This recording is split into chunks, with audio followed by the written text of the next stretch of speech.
ഒരു കോടി ജന്മമി ഭൂമിയിൽ തന്നാലും ഒരു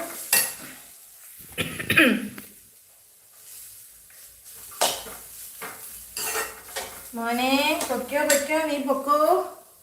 നിനക്കുള്ള ഒരു ഐറ്റം ഇവിടില്ല. ഞങ്ങൾ അരിയാഹാരം കഴിച്ചു കഴിയുന്നു. ഞങ്ങൾ അനാഥരാണ്, ഗുണ്ടകളല്ല. എന്തിനാണ് കൊന്നിട്ട്? മക്കള് പോയാ കേട്ടോ.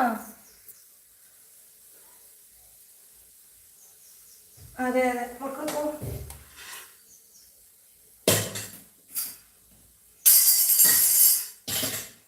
മക്കള് പോയി ചൂച്ചു വെച്ചിട്ട് കിടന്ന് ഉറങ്ങാൻ നോക്ക്. അതിനൊക്കെ ഉള്ളതേ ഉള്ളൂ.